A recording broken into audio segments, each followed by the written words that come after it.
6:46 or something. Maybe we'll all get out of here by then. Let's set a goal. Let's set a goal. Let's set a goal. Yeah. Very good, thank you. All right, I'm going to go ahead and call us to order at 7 o'clock and invite everyone to join us for the Pledge of Allegiance.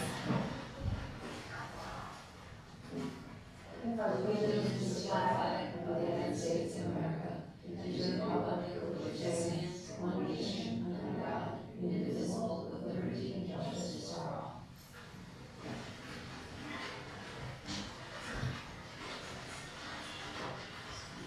Good evening. I have a message to convey to you all that John Dillon wishes he was here with us and sends his regrets. He's home healing from a procedure and assures me he will be back with us next time, but says he's thinking about everybody. So that's a Board of Selectmen meeting. All right, so we're going to move on to approval of our agenda. Is there a motion to approve tonight's agenda? Thank you, Meg. Is there a second? Seconded by Kim. Thank you. Any further discussion? All in favor? Aye. Motion passes unanimously. Under approval of consent agenda, we have 3 items this evening. It's approval of our September 3rd, 2024 regular meeting minutes, approval of an out-of-state field trip for the Portland High School cross-country team to Thetford Academy, and an approval of an out-of-state field trip for the PHS DECA team to New Jersey. Is there a motion to approve the consent agenda? So moved. Thanks, Meg. Is there a second? I'll second. Seconded by Sarah. Further, any discussion? No, hearing none. All in favor? Aye. Motion passes unanimously. Audience of citizens. Do we have anyone with us this evening in person or online who wishes to address the board? Okay, thank you. All right. We're going to move on to our Portland Public School Spotlight, and this evening we are excited to welcome the Portland High School Math Department. Did you want to introduce them, or welcoming Principal Dave Lawson to introduce them? So good evening and welcome. It is my pleasure to bring the Math Department to the board this evening. This was actually a spotlight we've been planning now for almost a year, and with various different calendar conflicts and those kind of things, we've finally all been able to come together tonight to showcase a new way of teaching math called Building Thinking Classrooms. I wanted to honor and be respectful of the board's request to incorporate students into our spotlights. I'll be honest with you, students to come to a board meeting and talk about math on short notice is a little tough sell, but we have some videos for you to see. And I'd like to introduce Don Brooklyn, who is our team leader for math and science, and Crystal Larson, who is our curriculum specialist, to show you about this new innovative way to engage kids in math.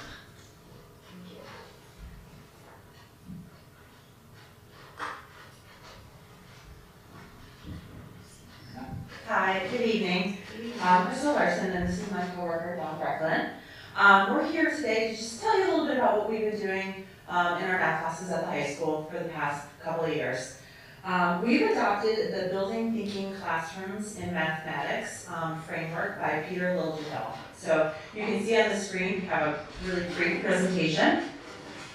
And the reason for this instructional shift is because it really centers on the simple idea that when you think, you learn. Okay, sounds simple, right? However, traditionally, in a classroom, you'll find that the first 10 to 15 minutes is teacher-centered, the teacher's talking to the students, they're telling them how to do the math, and in those few minutes, motivation goes down, engagement goes down, and thinking goes down. So we decided to adopt this approach when Eric Martin came to us and said, hey, I want you to read the book. So we were really excited about it. We went all in, and now Don's going to tell you a little bit more about it. So one of the ideas behind this, and you can go to the next slide, please, is we're building upon the tenets from the DOG. And so we're incorporating that into our instructional strategy and our classroom model. We're allowing students to explore with their peers. And I think that this is a skill that seems to have dwindled over the past years. And building upon this provides students not only with a stronger mathematics base, but really with a deeper sense of control over their educational experience. And so I think what you're looking at, I mean, I guess I would want to know, like, well, this looks like group work, right? And to an extent, yes, right? But what is it? What does the struggle really look like? It's messy, right? It's kids in groups tend to be 3 is the ideal, and what we're trying to incorporate is just somebody's the scribe, and everybody, and all together they are the brain, and we're looking for them to struggle through things as a small group, and then the small groups themselves, if they get stuck, are encouraged to migrate to another small group. And really, we would like for us to be the last ditch effort. Can we go to the next slide?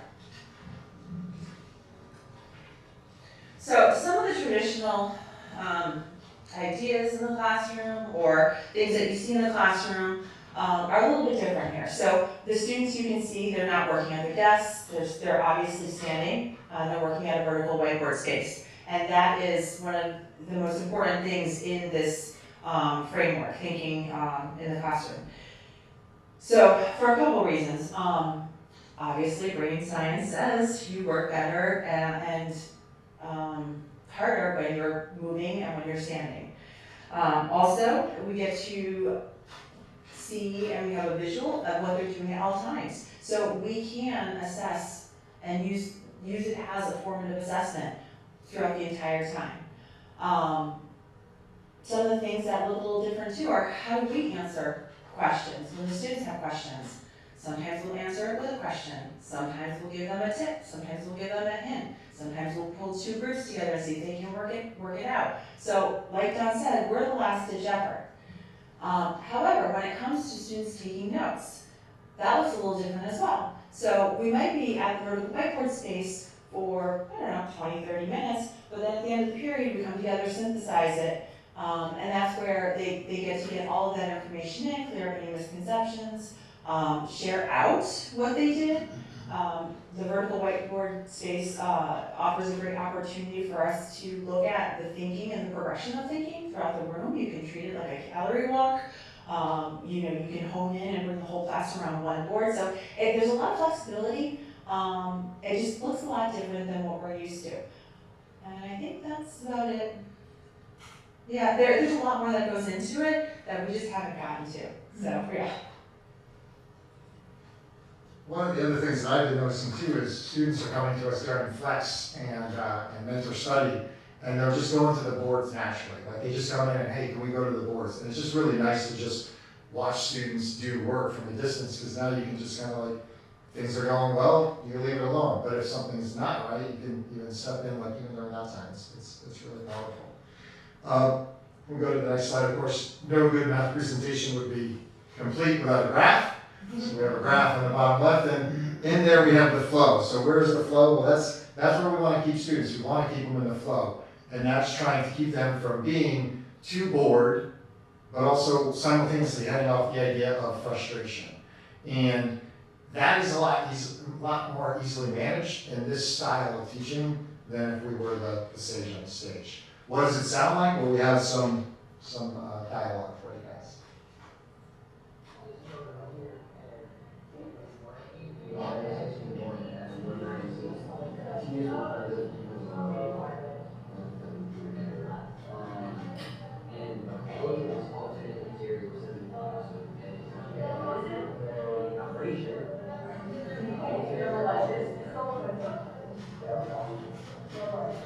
No matter what it looked like. I don't know. It's wrong. Is it like parallel? Well, it's not. So I just want to point out, there's a couple of things that you don't normally see in a math classroom. Smiling and laughter, right? They're having a good time. And there was a lot of other groups making noise. So it's a noisy recording because there's 6, 7 groups of that going on, and you're just kind of going around and monitoring that conversation. It's just what you feel. And so we weren't able to get kids to come today. So I did ask them this morning. So I asked a group of 3 kids this morning, what did you think about using the whiteboard space? So they've only been using it for, less than 3 weeks now. And this was their response.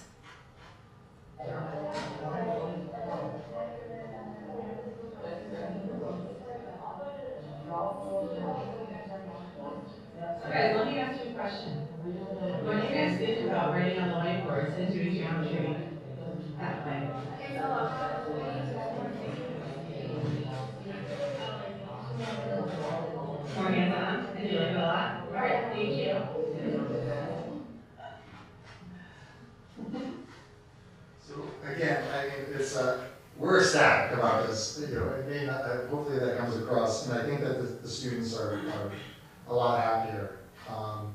I even had, you know, we've inherited a bunch of new students that are English learners this year. And so working at the board and, you know, and asking me, you know, how things are going as we're translating in real time and high-fiving. And they've only been here, you know, a couple of weeks and they're having a great time in geometry. And I think that that's a real score that they would not be able to feel had we stuffed them at a desk and just listened to me write, you know. What have we been able to do so far? I think we've been able to have a lot of fun, right? And we've been able to explore this in a couple of classes.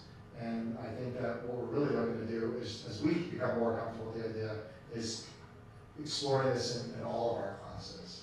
And it's quite, I think it was a big stretch for us at first, and now it's just kind of like second nature. Thank you. Before they run away, are there any questions? I do have some questions, because I know geometry, like all math classes, follow a protocol. It's a scaffolding effect, you learn, you know, a square, a cube, or whatever, and then you're into, you know, trigonometry again, regular trigonometry. So where do the problems come from? How do you set them up to go to the whiteboard to do a problem? So honestly, when they walk in the room, they receive very little instruction. I'll give them a task, I'll hand it to them. We'll randomize the groups through a card system, and we let them go and we let them play. And you would be amazed at just how much these kids know without me telling them. So they're able to impress me every day. Now, that doesn't mean there's not misconceptions, but I'm there, so I can go from group to group, I can go individual, I can do whole class, we can clear it up when we come together and synthesize the lesson. So there's lots of ways to clear up misconceptions, but a lot of the work they do in our geometry is intuitive, so they don't need to be told, and they can figure it out. Yeah. How do you ensure that some of the more shy kids, because to me it almost appeared that two of the kids were more engaged than the other child standing behind them. How do you ensure that that third child isn't just kind of going along for the ride and not participating? So that's a great question. So one of the things I think about is that kid in the traditional sense almost gets like the bye, like they never have to get out of their comfort zone, right? They'll always be in that chair, and as long as they take good notes and yada, yada, yada. They're in the book, there actually is techniques that are discussed, and one of the techniques is really just, you come over, and so say Mrs. Larson was the sort of like the alpha of the group, and she's got the marker, and she wants to take control. As a teacher, I would come over, and be like, hey, this is really good, and I would grab the marker, and I'd make a little comment. Or, you know, that maybe wasn't even necessary, but I just made it, and as I walk away, I just hand it to the other kid, the kid who's sort of shying away. One of the reasons that we do put them in groups of 3 is the book is very research-based, and all of the data he's gathered is that 3 is the ideal. In a group of 3, even the shy kid will sort of get, you know, encompassed with the other 2, and you can do these little things. The minute you hit 4, the person who doesn't really want to work can step back. And so the idea is 3 is the ideal. So that's how we. And one marker, only one marker at the board. Are they in differently randomized groups each class? Oh yeah, we do a card system. We actually give them a card, king, queen, and then they go to that station. So it's randomized every single time. And do they select scribe for the session? They have to rotate it. Okay. Yep, so I want to see 3 different handwritings on the board. You can't stay in one person's hand. So it sounds like this is working really well in geometry. Do you feel like this is a successful tool that can be utilized as well in algebra as it can in calculus or anywhere else? It works really well with IM, with illustrative math. So I incorporated it in Algebra 1 last year, and it worked really well. But I would say we have a lot of work to do in Algebra 2 and the higher level classes. Gotcha. Yeah. Cool. What a great opportunity. Any thoughts or questions? No. Thank you so much for coming in. We appreciate it. All right. We have our student representative report up next, and we're happy to be joined by both of you. It is the second time you're in music party. Tomorrow, the high school band is traveling to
ago, Student Senate held their first pep rally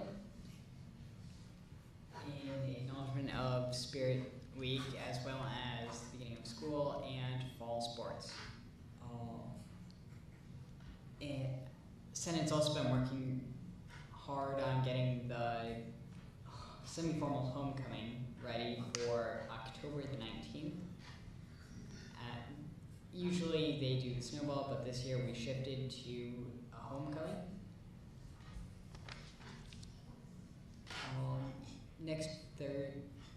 Not this coming Thursday, but the following is open house here at the high school, where DECA will be selling their mums. The PHS TV studio is going to be selling baked goods, and you can also purchase a candle to help support the music boosters. Awesome. Thank you both so much. Questions for our student reps? So next Thursday, Yeah. so if I wanted to buy a mum and a candle, do I just stop in and at what time? I believe it's 6 p.m. I'm not sure, but we could check after the meeting. Okay, thank you. Question? All right, thank you. Let's move on to communications and updates. Dr. Britton. All right, so one communication for you. Received a letter of resignation from Linda Driscoll Henry. Linda was our administrative assistant in the counselor office. If you remember, she was our administrative assistant who we reduced to part-time as part of our budget development process. That wasn't the reason why she left. She was actually preferred to part-time and had asked for it. So that position right now, we're filling it internally, kind of waiting to see where we end up after November and how the dust settles there. But we wish Linda all the very best of luck and thank her for her service to our district. A couple of things I included in your folder tonight. Informational, but also very important.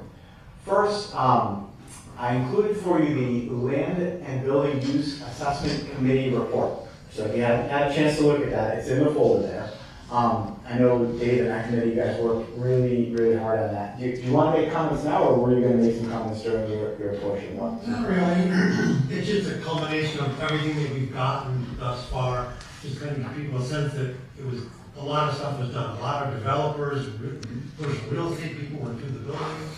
They looked at some things, they gave us ideas of what it could be, what avenues we could possibly go down. And we're never going to get a commitment 2-3 years before a building's ready to be, turned over to someone. So, but they said, hey, nobody said this was a boat anchor that we can't do anything. We all saw opportunities. And that's, I think, the biggest message to present is that there's possibilities, whether it's within the town itself or outside of the town, where we repurpose it to a developer or a commercial real estate or something of that nature. Yeah. Well, I enjoyed reading the report. Clearly, you guys put your time into it. There were a ton of options there. And I really like how you laid it out with the pros and cons. I thought it was a really well done report, and thank you for your work on that and that committee. I know that was a concern at the town, they wanted to have something else before the referendum, because the concern is what do we do with the new buildings, and we have lots of options again.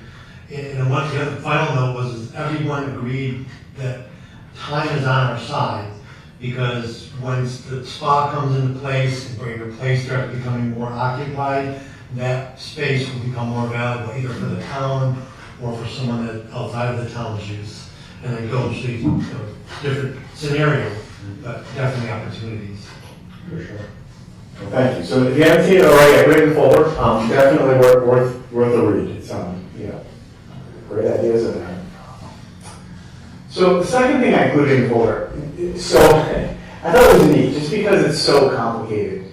As you know, we receive funding from multiple different sources, right? The two big ones are, well, aside from the IDEA grant, the federal government, we have the local share, the LEA budget, and that's generated from local property taxes. But then we receive the biggest grant that we get from the state. It's called the ECS grant, or the Equalized Cost Sharing Grant.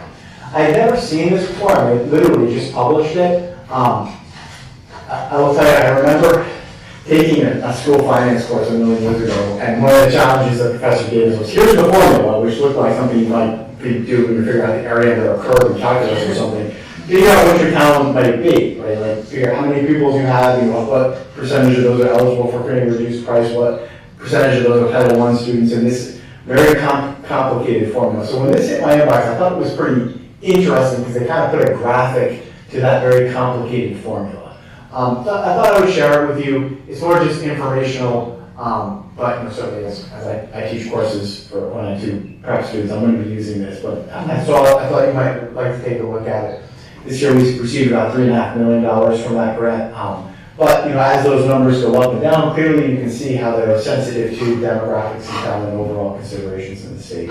That graphic might help you understand what is an otherwise very complicated thing that the state uses to determine partner's share or eligibility for those ECS grant dollars. Charles, I had one question on that. I think in the bond it said something about like equalizing funding by 2032. Does that ring a bell? And can you speak to what that means? So they're always tinkering with this formula. It's a complicated formula, and they've adjusted it several times. You know, there were states that were winners and losers in this formula, and if you remember, they were holding districts harmless. Portland actually turned out, we were pretty close to on the right number, but we got a little bit more. We were one of the districts that had been underfunded. I think they're going to continue to tinker with this formula, and I know it's something we're all going to keep a pretty close eye on. You know, what do we always say? You know, state funding and federal funding is woefully short of what we all think is fair. But again, this formula every year when the legislature gets together, somebody's always tinkering with it. But it's a big deal because, you know, one little, like you can see here, one little factor that influences it can turn into significant dollars on the back end. How that changes by 2030, I don't know. But every year they're threatening to adjust it or change it. And then the lobbyists get involved, and caps and key generally go, as we all try to make sure of that. And that will be a topic that we'll cover in the webinars that we're doing on school finance. Because there's like four or five different formulas if you're in a Alliance district, if you are, you know, Chardonnay. I mean, they really do fiddle with this all the time, and then they say they're not going to, and that's the date for the 2030. But we know coming into 2025, they're going to fiddle again. Yeah, they're always tinkering with it. But I think that graphic might otherwise help put it into some context. The two other things in the area of cash, right, were I received from Friar Architecture. This is the projected cash flow for the project that is up for referendum in November.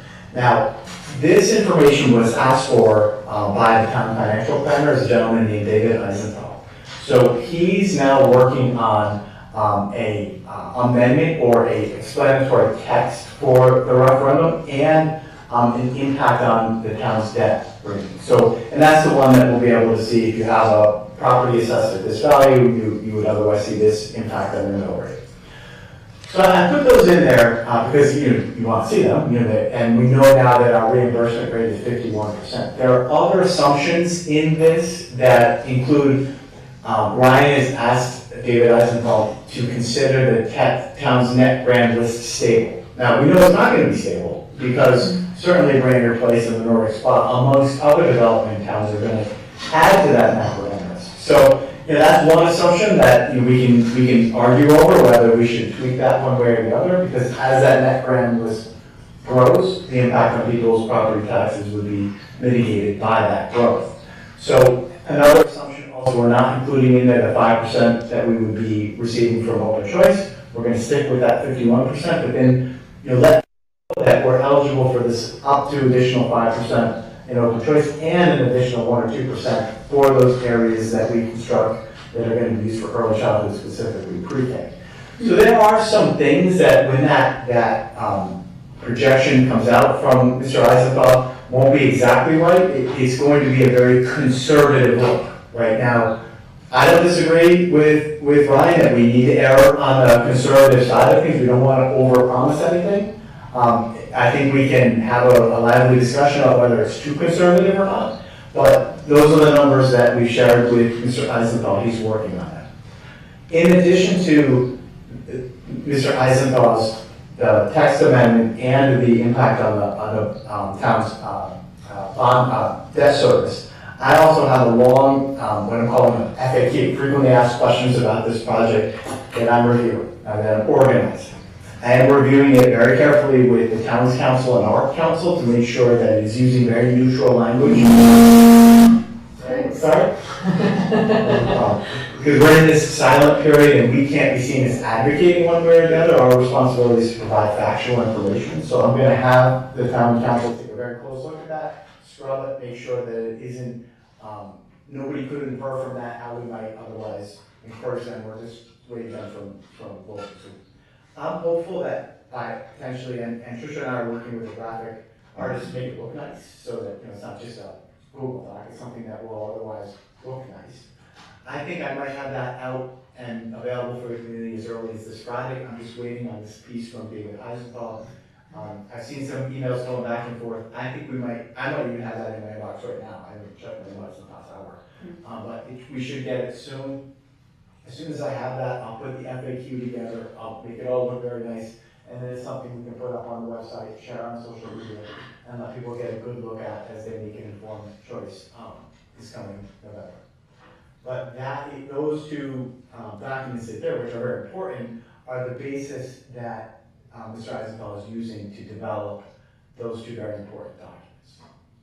Will there be a separate website for the school consolidation plan, or will it all be kind of in the? I don't think there'll be a separate website. It will be on our website in a very neutral, just the facts kind of way. How people take that information and put it on their own websites or do what they want with it, that's a subject of people's freedom of speech. But we will make sure that we're doing things right in terms of just providing who, what, when, where, what, how. I think that the FAQ document can't come fast enough. I actually have a suggestion on a place on Facebook we could put that. FAQ will be ready. I'm thinking about this Friday. I think you'll know where to find it. It's coming, I know. And I know people, a lot of the information, by the way, in the FAQ is already there on the website. Yeah, It's just buried in very long Right. facility studies You gotta report, tickle it ed out. specs plan, you'd have to read 48 pages to find the answer. Right. I'm identifying what I think are kind of the headline FAQ questions that, and again, I'm making sure it's using that very down the middle, Just the neutral, completely unbiased, here's what the answers are. And then as people read that FAQ, I'm gonna clearly have another spot, if there's anything I've missed, Right. email here and I will update this FAQ with other questions that are asked. Yeah, I think people are thirsty for good Yep. factual information. Yeah. That would- Yeah, and I think Ryan and I we've been kind of trying to time up the release of that with the release of the absentee ballots, which I know are going out in October. But somebody may know the exact date of that, but we'll make sure that's out, Well ahead of that. well, I think by the end of this week potentially. Yeah, that's great. So people can make an informed decision, and that's our responsibility. At this point, we need to provide the information and let the voters speak. Can you explain, I thought we were told we were getting that 5%, it's 56%, why aren't we using it? That was something that we've been kind of going back and forth on, and it's one of those things I think that to be conservative, that both Ryan, Mike Serrano from Friar, who put this matrix together, and David Eisenthal was saying, we're at this point more comfortable using that 51% because that's locked in, right? We know that's there. Now, we are I would bet a lot of money on that additional 5%. That's in state statute. But the state has published the 51%. I think that there's a greater comfort level going with the 51 to be conservative and not appear like we're overpromising anything. But we'll make sure we have a star on there that says. Can we do two charts? One that says, this is what he says, this is what we think if we get the 5% and we get the contingency covered or wherever the other variables are? Because I'll tell you right now, everybody's hung up on the 68 million. Yeah. And the more we can lay out the plan that gets us to a lower number and a lower impact is gonna help our cause. Worst case scenarios are great, but they scare the bejesus out of people. Yep. I think we will. I think when you see these documents with the asterisks, with the assumptions that aren't included in this, it'll be clear. It's just, again, I don't disagree with Ryan, David, or Mike that say, you know, what do we really want to do? Be conservative. We don't want to ever be perceived as over-promising on this. We want to be conservative, because even within that conservative, you know, there are lots of other things. We don't know what would happen. You know, bad things could happen during the construction phase. You know, there could be change orders. We don't suspect them, but We don't anticipate that, and there's a lot of contingency built in. A lot of contingency so we don't built anticipate in. that. But your point is well made, Right. that there's always a possibility. right, and that's, you know, kind of going back on these, because I think what would be it's a good day when it comes in under budget and has a lower impact on what people anticipate. It's a bad day if it comes in over and has a higher impact, because then we might be subject to, you know, you lied to me, or you were not being honest with me. So I don't disagree with, you know, play it conservative, not too conservative. That's where I think, you know, good faith that people can disagree. Too conservative, it's not gonna pass. Right. I think that 51%, I think people are going to see, you know, and also, you know, I'm going to have an asterisk in there that talks about the considerable overhead savings that will be on the table when, you know, you're consolidating resources, you're saving a lot of money. And the expectation that we will achieve another 5% in reimbursement. Exactly. So those things will be laid out. I think those will be very important cues in the FAQ. So Charles, I don't know how detailed, numbers-wise, your document's going to be compared to what you provided to us. I just have questions, and I want to be sure on that document it's clear to, you know, the community. Like, it says assumed final ineligible, and it's that 4,305,000. Is that included in that anticipated Portland share of 34 million? That's not above and beyond that? It's That's included. Okay. And so that- those things, that'll be clearly Right, and laid that- out in that document? Right, all of that will be there, and that was what, we have a bond counsel, right? So the town has an attorney, actually works for Shipman and Goodwin, and bond counsel has to look at the numbers and say, I agree, right? Like, it's really important, and he was on the call, like, bond counsel was also there saying, play it conservative too. So, you know, on the call we had Stephanie, Tom, Ryan, me, Mike Serrano, David Eisenthal, Matt Ritter. So we had all the important voices there, and the importance of that call, which needed these documents, was that we all agree. These are the numbers where we're comfortable, you know, based on the advice of counsel and input from bond counsel. Here, the town financial planner. Here's where we're comfortable saying, right? And it's, to be fair, it's a best guess. It's a very informed guess, you know, and I think it's an informed guess that errs towards the conservative side. We can disagree about whether it's too conservative, but it will all be laid out in a way that people can, you know, be very confident that nobody's holding back information or not being transparent. Here's where we think we are, and they include the financing costs, the retirement of the bonding on this school, and other things that are factored into the overall influence on the town's credit. It includes credit rating. It also makes an assumption based on advice from David Eisenthal that 4% is the prevailing interest rate.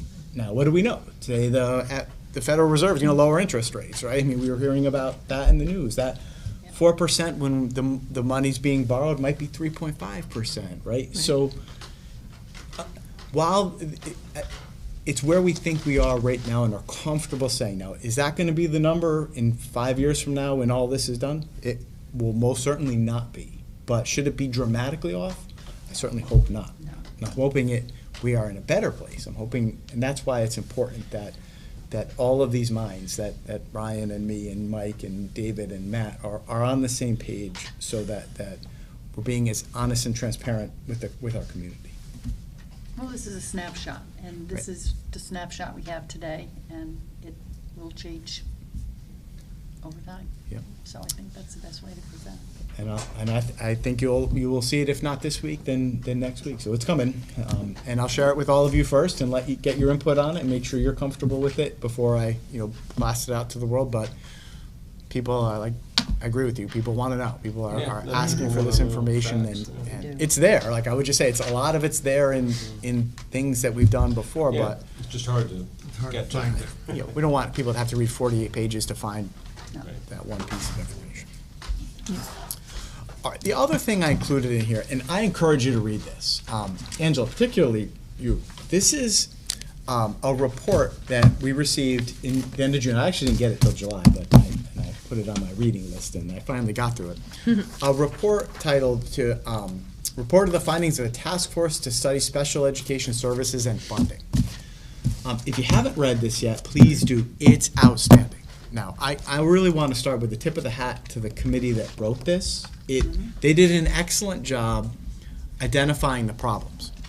I don't know if they did such a great job identifying solutions to those problems, which ultimately boil down to money, right? But you should definitely read this. And I just want to point out the couple things that I read in this, and I highlighted them because I agree with these, right? The first thing in this report, I just want to start with this, and this is a tip of the hat to Sarah and all of our special education teachers and what we as a community have done. And it says this: for all its problems, the special education system established in Connecticut in 1968 and federally in 1975 has had successes. No longer are children with serious disabilities institutionalized and not educated, right? We got to be proud of that. Like, that's something that's real growth, you know, as a civilized country, as somebody that values our citizens. Like, that's something I agree with. I see the effects of our special education program and the growth our special needs students receive because of it, and I'm proud of that. And I'm really glad they pointed that out, because we beat up special education an awful lot, and there are definitely problems, but overall, thank goodness we have it, right? And that students with severe disabilities are not institutionalized or not educated. That's something that I think that, you know, we as Americans should celebrate. I think and I agree. It goes on to say, after a year-long study of the special education system in Connecticut, the task force finds the Connecticut special education system, while fundamentally sound, faces challenges. I agree, right? Now, what are those challenges? I also think they do an excellent job identifying what those challenges are. It's a function of funding, no doubt, right? You know, there was one. Here, I just got to read it to you because it blew my mind, and I was like, yes, of course, right? And I'll find it right here. When it says, give me 1 second for that. It says, simply put, the federal government committed to pay 40% of the average per pupil expenditure for special education. When they passed IDEA, they committed to fund 40%. However, that pledge has never been met, and current funding is less than 13%. Other than small one-time limited grants, Connecticut's only direct funding for special education at the school district level is a catastrophic insurance program for very expensive special education placements called the excess cost grant. And they spend a lot of time unpacking how the federal contributions to special education funding and the state contributions have been disgustingly inappropriately short. Yeah. And that you pass these laws, but you have not funded them. They're the definition of unfunded mandate, and that then falls to the local level. So my takeaway from this report, and that's why I was so inspired by it, is it works, but it's expensive, and you've pushed it right down to the local property tax owners, which is unconscionable and unethical, essentially. Then it goes on to identify other challenges with it involving student behavior and outplacements and identification systems that, while best intentions, need some work as we continue to iron them out. So overall, I think a positive and inspiring report that identifies the problems, identifies some of the things that I know Sarah struggles with, and we all do, and was a function of some real agita last year, right, when those things were changed in real time. But overall, I think it reflects on the importance and the successes of these programs, too. So give it a read. I really do think it's educational and important, and as advocates for all students, I think that we need to sing this report's praises and hope that it inspires some change at the federal or state level, particularly when it comes to the funding we receive. Kate goes every year down to Washington, and we shake the tin can, and we say, give us the IDA money that you promised us, and it didn't go through again. Chris Murphy and Chris Van Hollen had a bipartisan bill that didn't go anywhere to fund it, at least added more percentage points, and didn't happen. So we'll keep asking. Yeah, keep asking. And everybody should ask. Everybody that's got a special needs child, everybody that is an advocate for children in general need to let them know that this needs to be funded. So all very important. Yep.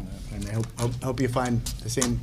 If you read this and have any other takeaways, I'd love to hear them too. But great report. Some people put a lot of time and effort into it, and I don't think it's gotten enough airtime, frankly. It just came out. I think we just got it like in July. yeah, I think I yep. gave you a copy of it when I got it Yep. from CABE. But the other thing is that they did talk to special ed administrators like Dawn, and any number of times they went right back to the people that are in the trenches doing the work, saying what are the issues, what are the problems. So there was a lot of input, and it is a great report. Yeah, it's a good task force. I'm proud of them. They do a good job. Yep. That's all I have. Thank you. Any questions for Dr. Britton before we move on? No? All right, we're going to move on to our Director of Student Services. We have Sarah with us this evening.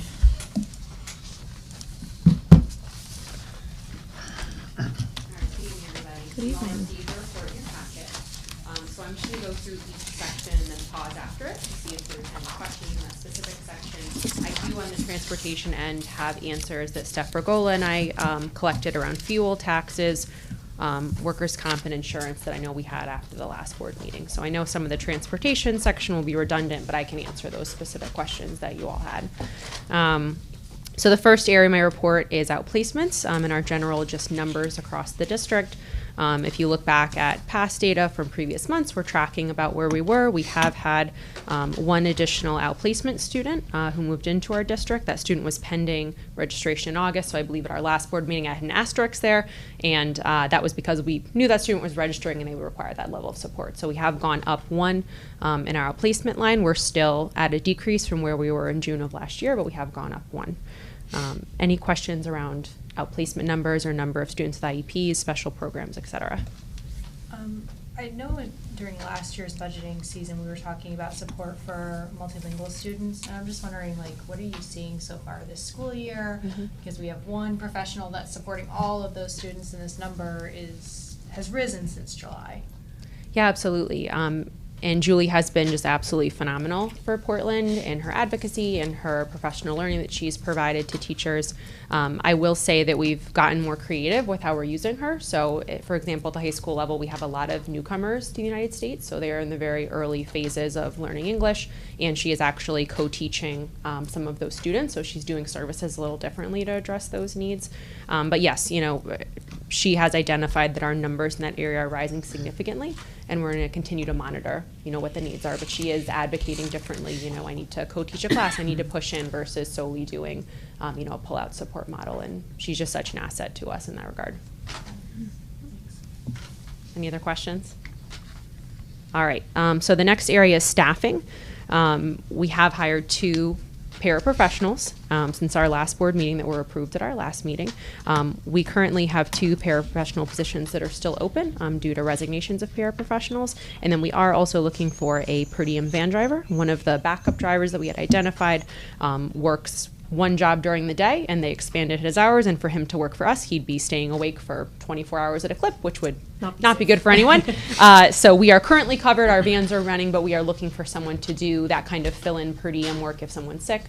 So, transportation coordinator and I are interviewing folks this week for that position. But as far as certified positions, we are fully staffed, which is wonderful at this point in the year. Any questions on staffing and hiring? No? All right, we'll keep rolling.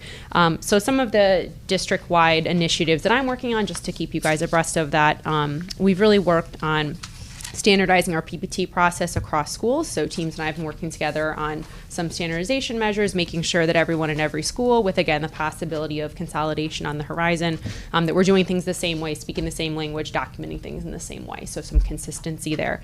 That's a big initiative we're working on. We also, are working on dissemination and training our clinicians around our updated risk assessment protocol. So this came out of the youth suicide prevention legislation in the state, that we need to have a state-approved protocol, which was identical to what we were doing, but but it is called the Columbia Protocol, and that's something now all of our clinicians know about. They are trained, and we've, reviewed that legislation with them as far as, how we conduct risk assessments for students. Some of the other things that I'm working on are a cross-building professional development for special services staff. So on our delay day on the 25th, we're having folks from different buildings, paraprofessionals meeting with case managers, paraprofessionals meeting with other paraprofessionals, social workers across buildings meeting and collaborating virtually or in person to really increase everyone's knowledge base and build that, exchange between schools that hasn't been present previously. So that's really exciting. Last thing for district initiatives, we've set up biweekly team meetings with all of our specialized programs just to increase our support in that area. Because as you see, our numbers are quite high. We have 64 students currently in specialized programming. So I wanted to increase, my visibility and engagement with all those programs. Any questions on district-wide initiatives? It's a question that I may be behind on this. The CT SAYS, was that the program that was supposed to solve everything for IEPs? It definitely didn't solve everything. So yeah, I know that. it didn't. I'm just curious because I see you're talking about forms and procedures. Yep. So I thought was kind of rolled into that. Yep. So that was we previously used a software called Frontline to do all of our IEPs, and different districts throughout the state. Some used Frontline, some used other platforms, and they didn't talk to each other well. So you'd get a new student, and you'd be waiting for the paperwork. You'd fax it, you'd lose it, things like that would happen. CT SEDS is statewide, so all of the state uses this one software platform for IEPs. The rollout was rocky, and I think now we're kind of over that hump, and we're now just fine-tuning, getting new staff trained, making sure everyone's consistent with how they're documenting things. But that does tie into that district-wide piece, because we're making sure that within the program we're all documenting seamless, and that we're documenting things the same way, so when kids are transitioning between buildings, things look the same in every building. Everyone knows what they're looking at as far as an IEP. That wasn't now. That's good. Yeah, the program has not been without challenges, but our staff are really resilient, and they're all really open to learning, working together, problem solving. But yeah, certainly wasn't the seamless rollout that we were promised. It rarely is. Yeah. Yeah, Sarah. If people want to familiarize themselves with the Columbia Protocol, where do you recommend you look? Honestly, if you just Google Columbia Protocol suicide prevention, it pops up. There is, it's this kind of colorful box where it goes through the questions that a clinician would ask a child if they, made statements referencing suicide, talking about harming themselves or others. It goes through the specific questions you'd ask and how the clinician would determine the level of risk and then the level of treatment. Okay. So it is freely available. It's put out by Columbia University. You can just Google it. It'll pop right up. Okay, thanks. No problem. One thing Sarah emphasized when we had this conversation at the policy committee, because in concert with this, we are working on a suicide prevention policy for our district based on the legislation. One thing Sarah had mentioned to us is that the Columbia Protocol it allows flexibility in using the language in an age-appropriate way with a young child versus with a middle school or high school student. So it wasn't, I think your assessment is it wasn't overly prescriptive in the way that clinicians could use it. No, and I think it mirrors exactly what clinicians were doing. It's just nice that we're all using a standardized protocol in the state, so everyone, again, is that consistency. People are doing things the same way, but it does, you'll see an initial kind of box, and when you scroll down, it has guidance around clinicians, again, changing the language based on their relationship with the student, based on their age, based on their developmental level, things like that. All right. Last update is transportation. So we spoke about this at our last board meeting, and I do have answers to specific questions. So I know the one question that we had was around fuel costs. I talked to our transportation coordinator, and this should be a washout because M&J outplacement vans that are running to our out-of-district placements, we're using our fuel yard. So they have a card that they go and they use our fuel yard when they're fueling up in Portland. So that should be a washout because we were paying for it on the other end. Now we're just paying it, but it's in our own van. So fuel should be a wash with M&J. As far as the taxes, Steph Regola confirmed we did not pay taxes on the price of the van since we are, a school district. As far as workman's comp and insurance, we won't have the answer on those yet. But that is something that we can update as I learn more information. But the fuel was a reassuring answer, so that is something that shouldn't add to these calculations. Yeah, that's great. Yeah. Good news. Yeah. So I won't go, exhaustively through this since we hit it at our last board meeting, but any questions around the van, around transportation costs? Do you anticipate any trouble getting a new per diem van driver? Because they have to be certified, they have to... Yep, so the big thing that we're scanning with applicants now is making sure they already have the endorsement on their license. And we do have candidates who have the endorsement. If we were to not find anyone with it, we could look into what would it cost to get them the endorsement. What we're finding in our candidate pool is a lot of folks who work, a first shift job and they would like to pick up some hours, or they work second shift and want to pick up the morning. So it's folks that are already driving for agencies or companies. So I think the per diem, honestly, is easier to find than a full-time. It's folks that are just looking to pick up hours here or there to supplement their income. So I don't anticipate that being a challenge for that reason. Great. That's great. Any other transportation questions? What's the endorsement? So you have to have, if you're going to drive a van, a passenger van with children on it, or if you're going to drive a tractor trailer, any other kind of vehicle that's not like a regular passenger car, you have to have an endorsement on your license. Like a CDL, it's called a V endorsement on your license. So I believe you have to take a test. You have to go through the DMV. There's a process. Like you and I couldn't just go and drive a tractor trailer tomorrow. It's that idea. Yeah. So someone could certainly seek it, and we've had some staff that have asked about seeking it if they could use the van for after school activities and things like that. So it's not a complicated thing to get. But if someone didn't have it, we'd have a wait time where they'd have to get it, get the endorsement, all of that. Thank you. Any other questions? All right. Vans look good though. Yeah, they're cool. The white lettering and the black vans and the school, carrying school children on the top looks really good. Yeah, Bob did a phenomenal job, and Olivia Lafargue, I have to shout her out. She's just been absolutely fantastic stepping into that transportation coordinator role.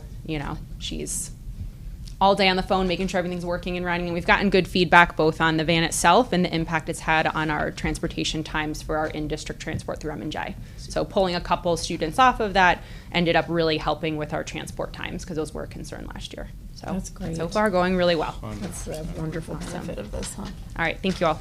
Thank you so much, Sarah. You're welcome. All right, we are going to move on to new business. The first item is a leave of absence request. We have 2 of them. Yeah, so you do have a leave of absence request. Kelsey Constantino is expecting. Congratulations, Chelsea. She's asked for her expected due date November 8th, excluding any unforeseen circumstances. I love that, right? Requesting to take maternity leave and return April 1st, and I completely support the request. I'll make a motion to accept the request for maternity leave from Kelsey Constantino from 11/8/2024 to April 1st, 4/1/2025. And congratulations. Is there a second? Are we accepting it or approving it? We approve it. Approve it, right, okay. Yes. I would second it as we modify to approve rather than accept. Approve. Yeah, your motion is Oh, to yes, approve? it's to approve. Yes. Yes, I'm sorry. So seconded by Tim. Any further discussion? All in favor? Aye. Motion passes unanimously. Congratulations to Kelsey Constantino. That's very happy news. The next item is another leave of absence request. And this is from our new science teacher, Kelly Stevens, formerly Kelly Dubriel. I had to look at that. I was like, Kelly Stevens. I kind of get caught there, but clearly there was a marriage in there somewhere. So congratulations on many accounts to Kelly. And she's also asking for her maternity leave, last working day, Friday, December 20th, through the end of the to the last day of school. So again, I would approve this completely. That's my recommendation. I'll move to approve Kelly Stevens Dubriel's maternity leave beginning 12/20/24 through 6/30/2025.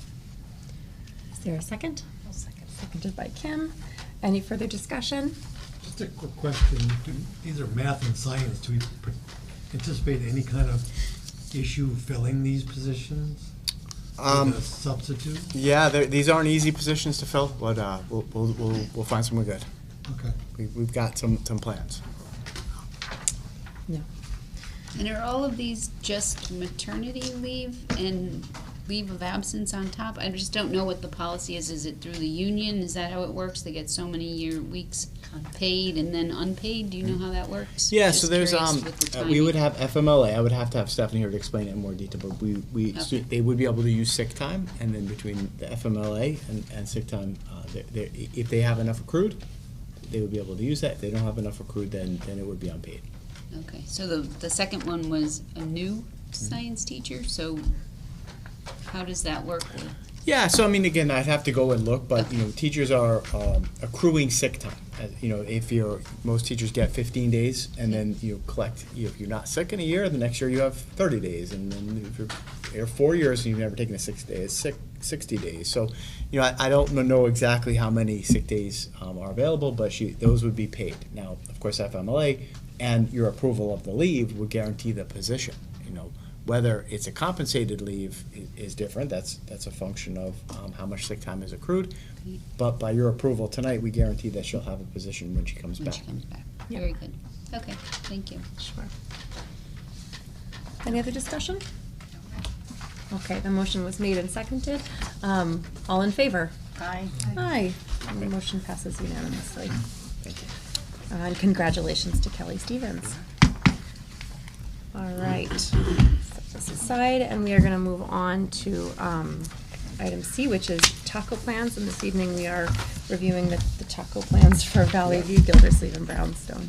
All right, so let me give you a quick introduction and a reminder. So, up until last year, before last year, we had a different approach to board goal setting and district goal setting. We had a process where the leadership team would meet and develop goals for the year and then bring them to the board, and the board would often set them. If you remember them, they would show up as the goals and then the initiatives under each of the goals.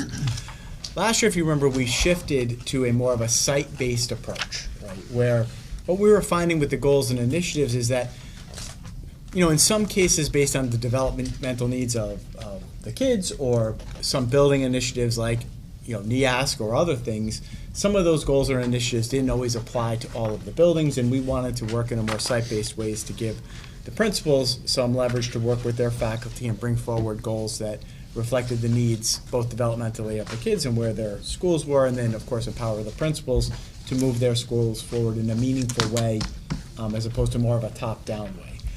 What we decided to use to guide that process is the Connecticut State Department of Education approved TACO framework. TACO standing for Talent, Academics, Culture and Climate, and then Organization.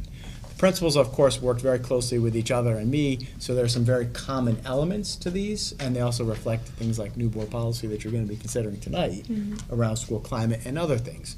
So the one improvement we're going to make for next year is hopefully a process in the late spring for the board members to meet ahead of time with me and the principals so that you can have more input into those. We just couldn't pull that off this year, but I think that will be the last piece of this more site-based approach. But I thought it was a great first year last year, and I'm looking forward to see it grow more as we start year 2 of it. So the principals are here today, and except for Ryan, who's out of state, and I think he's driving back right now. Principals are here to talk to you about their tacos, how they were developed, what they mean, and then, of course, get some input from you. And hopefully, next week we'll have high school, middle school. Sarah will present, and Eric will present. And then the process would ask you to vote to approve them, and by approving them, those would become the board goals. So Is Ryan going to present at some point? You guys are sort of presenting for Ryan, right? You guys, I know, he had an emergency. You're gonna see that our goals, especially Tracy's goals being at Gildersleeve, after Ryan left Gildersleeve, went to Valley View, they're pretty much aligned in terms of what they're focusing on there and what we're focusing on, but I'm sure we can have to answer the question. They're asking if you could come to the. Yeah, and then what we can do is Ryan had an emergency, so he had a death in the family, so he's out of state right now. So he's in Pennsylvania the past couple of days. Maybe what we'll do is, if you have questions specifically for Valley View that Tracy or Mike can't answer, next week you're going to have, next board meeting, we'll have round 2. We can ask Ryan to come for that. So if you have questions specific to Valley View, we can make sure those are answered. Yep. Sounds good. Good. So Mike, you want to take it away? Hi, everyone. Hi. So, to kind of piggyback off of what Charles said in terms of the process, just so you know how we were wrapping our heads around it, and specifically for Brownstone, how I was wrapping my head around it. This kind of started last spring in terms of the goals that we wanted to have for this school year. Some of these goals that you're going to see are a continuation of things that we were working on last year, and that might be because we found ourselves not at the point that we wanted to be at. It might be because we found through working towards that goal, we found a different way to get there in a more efficient way. And you're going to see some new goals, and there's different reasoning behind those new goals. Basically what then happened is I went through these goals with Eric, with Charles, with the admin team over the summer. And then at our first staff meeting, I presented the goals that I had that I knew were important for Brownstone, but then I also had some empty boxes so that we could collaborate as a staff and got their feedback on what they thought was important as well. Okay, so I'll go through and basically I'll just summarize each of the 4 focuses, and obviously, like Dr. Britton said, any input, any questions that you have, I appreciate it. In terms of the talent portion for Brownstone, our biggest thing is making sure that not only are we attracting and hiring the best talent that we can possibly have for 5th and 6th grade teachers and support staff, but we also want to retain those teachers. And for a new teacher coming in, it can be a lot. We want to make sure that not only are we supporting them through the team process, which is what they have to do over their first 2 years of teaching in order to continue their certification, we want to make sure that we get them the training that they need. We have a new special ed case manager. We've already gotten her the training that she needed in terms of programming. We have a new 6th grade teacher who teaches math and science. We're already working on certain days to enable her to be more exposed to the science curriculum that she's not necessarily used to. So it's kind of understanding those growing pains when you have a new position or a new teacher, but then also supporting in every way you can. Beyond that, for the general staff, not new teachers at Brownstone, we just want to continue to cultivate a really positive atmosphere amongst the staff. And I do pride myself on this, but I give all the credit in this to the Brownstone staff. They have built a culture and an atmosphere where they rely on each other, they lean on each other, they trust each other. And that's just something that I don't know that you can find everywhere. They have a lot of pride that they don't only work at Brownstone, but they work in Portland, and that's something that we want to continue. In terms of academics, what I try to do this year is really simplify it. And what I mean by that is we broke it down into 2 sensible topics, so math and ELA, all right? Not that science and social studies is not important, I know it is, but those are our focuses for this year. And then within those 2 focuses, we also have an SRBI, RTI focus.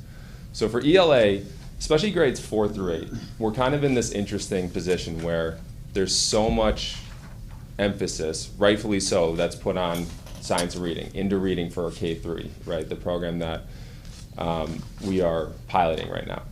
And what that gives grades 4 through 8, and specifically at Brownstone 5 through 6, is this opportunity to continue to kind of revise and adapt their curriculum, our curriculum for our 5th and 6th graders, in a way that we're not fully a Lucy Calkins unit anymore. We know the structures that work really well, but we're also looking for more supplemental resources, right? So some of the things that we've been looking into this year have to do with different benchmarks that we might use. They have to do with different structures within the classroom that we might use. They have to do with looking at how we might go from a reading unit to a writing unit, but then taking a consistent pause each week or twice a month to really step back and focus in on those skills, okay? In terms of math, you actually heard the high school teachers talk about it. We started working on our building thinking classrooms approach 2 years ago, and it's something that you can see, especially when the teachers become used to it, especially when they're comfortable with it, the kids respond to it. They are absolutely engaged when you walk in those classrooms.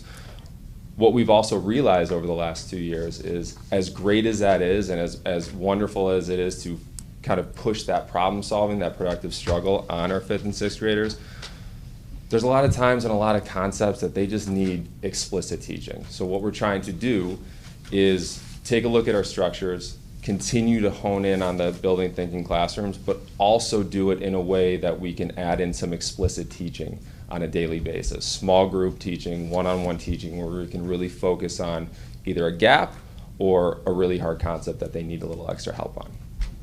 In terms of SRBI and RTI, this is something that we are always looking to refine. We are always looking to strengthen. One thing that we are doing is our specialists and our teachers have worked really hard in order to look at our schedule and look for even more time for those tier 3 students who absolutely need more of a 1-to-1 or 2-to-1 setting to focus in on specific reading skills, writing skills, or math skills. We've also added in specific meetings so that the process that we use is a little more transparent and it's a little more inclusive of not just general ed teachers, but it's also inclusive of special ed case managers, okay? Before I go to the last 2, does anybody have any specific questions on those first 2? Yep. Mike, will you just remind us what RTI is? Yeah, it's response to intervention. So also called SRBI, MTSS.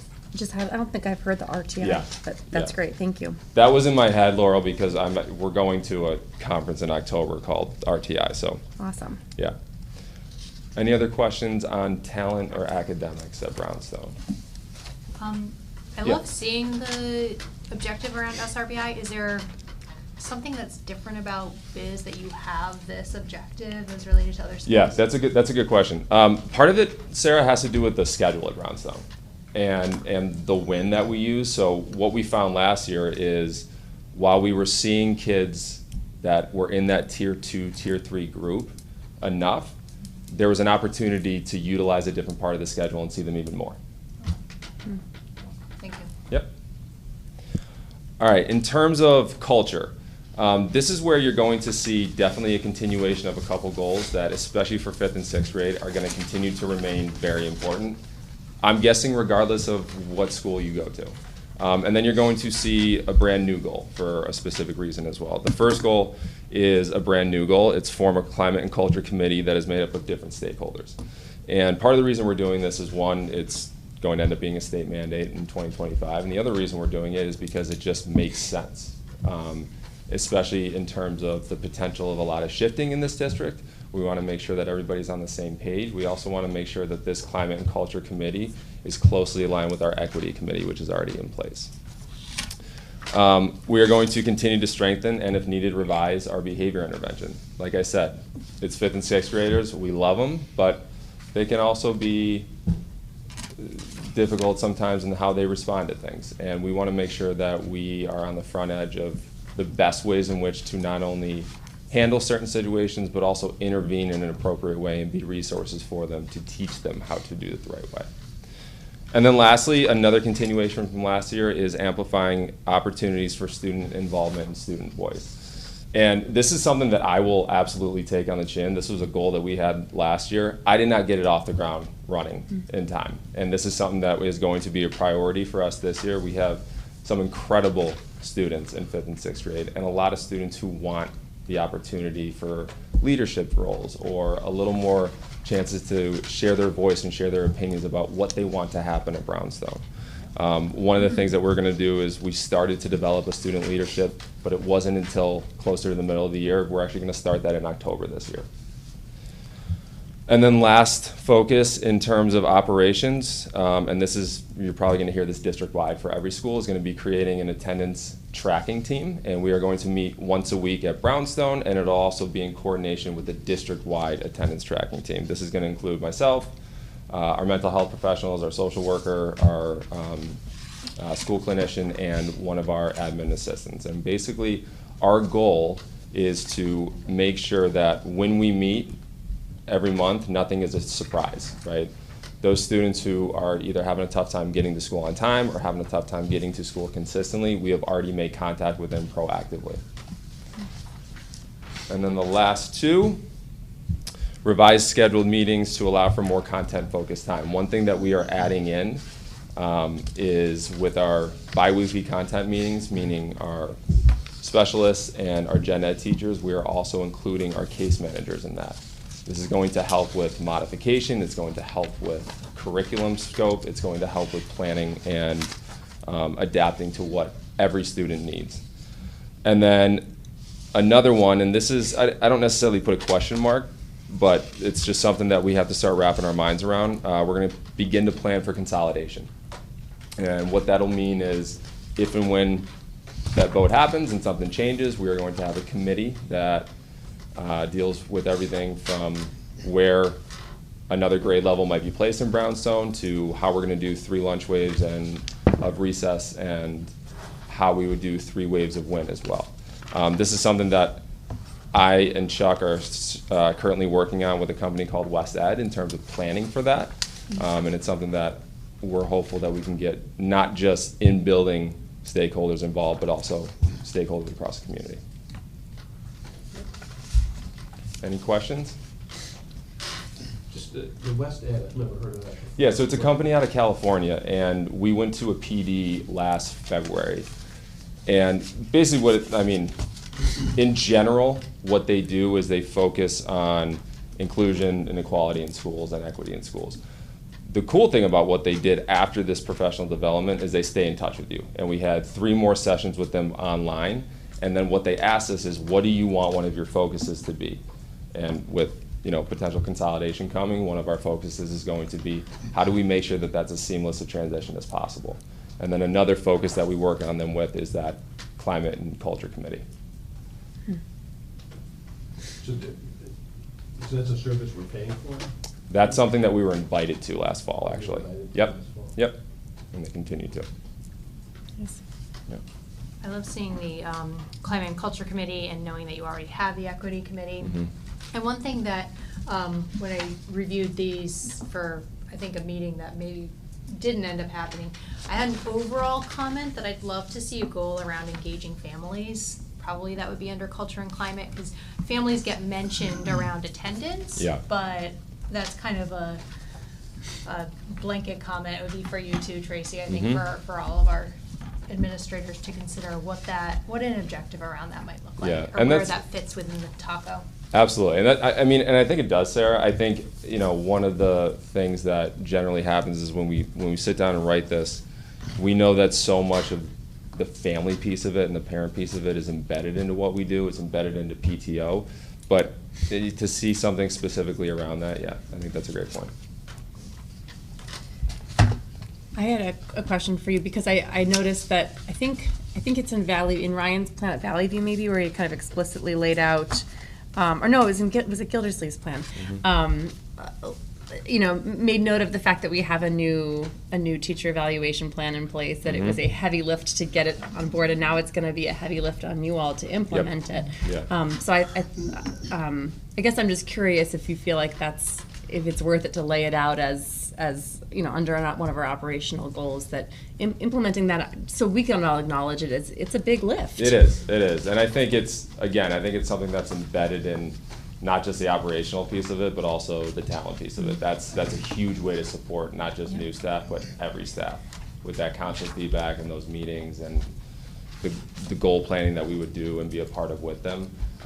In terms of making it a specific piece of it, yeah, I can see a place for it in both of those, and you could also put an aspect of that in academics too.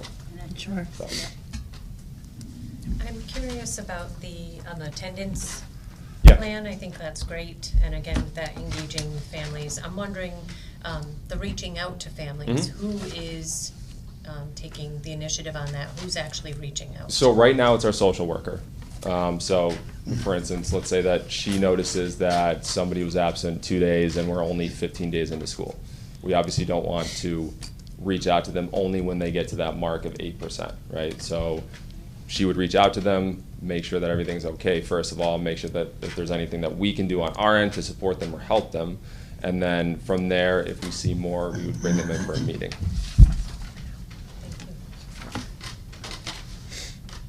The only comment I'll make, and this is, take it for what it's worth, Yeah.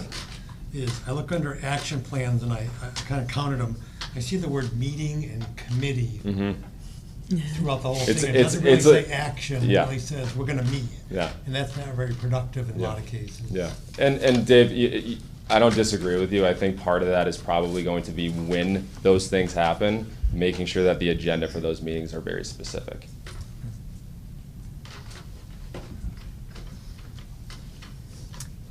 Parent involvement in the committees that are being established for school climate as well. So that's another way that parent to parent kind of Absolutely. bringing people in that way Yeah. would be very effective. Yeah, agreed. Any other questions? All right, thank you guys, I appreciate it. Thank you.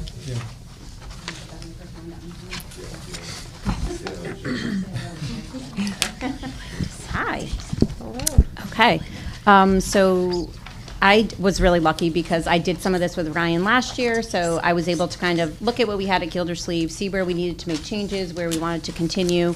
And so starting with our talent, we were able to hire a new RISE teacher at Gildersleeve this summer, and because she's split between 2 schools, she spends time at Brownstone and at Gildersleeve, it's really been nice to have Sarah and Mike to kind of have support with this to support her and to make sure the scheduling's going okay. We've already had multiple meetings around this to make sure that she's feeling supported, and when our paraprofessionals are in the building and she is not, that they feel supported as well. We've come up with plans around that as well. So I feel like that's a huge focus for us right now with that really important program. The other big thing I did for talent is to continue our PLC work. That was something we've been doing at Gildersleeve for the last few years. And as much as we're continuing that, I think our biggest focus right now is there's 4 overarching questions to the PLC process. We really focused on the first 3 as we got going on it, which is what are we teaching, how do we know that the kids are learning it, and what do we do when they don't. But the 4th piece of that is how do we respond when the kids have learned it already. And that's something we're really trying to look at this year at Gildersleeve. What can we do for those kids who need that extra push or who already have mastered something? What are we doing beyond that?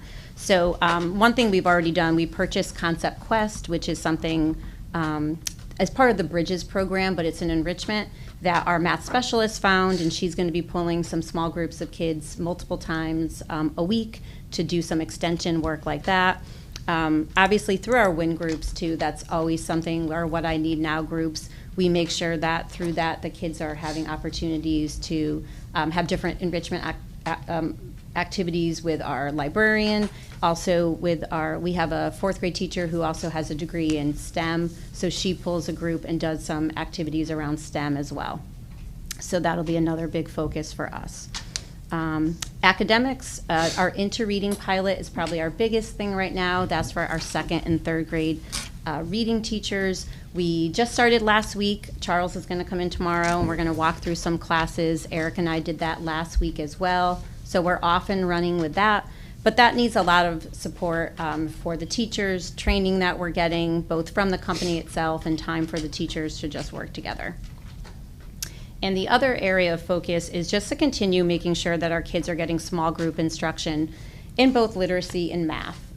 Some of our teachers have really taken that and run the last couple of years. Others are still more kind of the whole group model, pulling kids as they need it. But we're going to really focus in this year to make sure that all the kids are getting the instruction that they need in their small groups. Culture and climate was kind of my longest. I kind of kept adding in things as we talked, and I looked at some of your feedback there. So we are starting our Safe School Committee.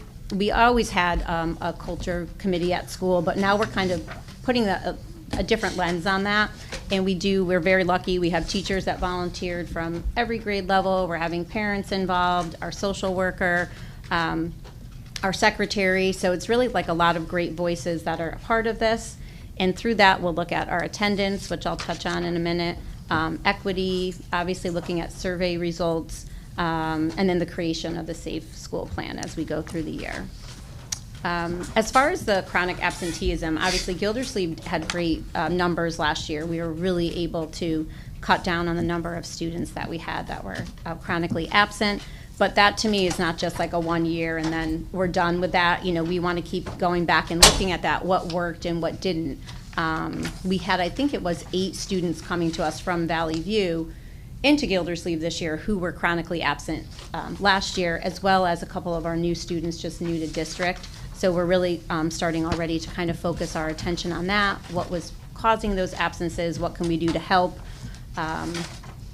In the spring of last year, too, we also started to do some things like figure out what would motivate the kids to get there. For some of them, it was like they wanted to have lunch with me or with Mr. Starr at the end of the week. So we're like, okay, if you come 5 days at the end of the week, you know, so we're trying to find those little incentives, too, and motivators that we can encourage kids. It's hard at our kids' age, too, because oftentimes it's not even their choice why they're not here.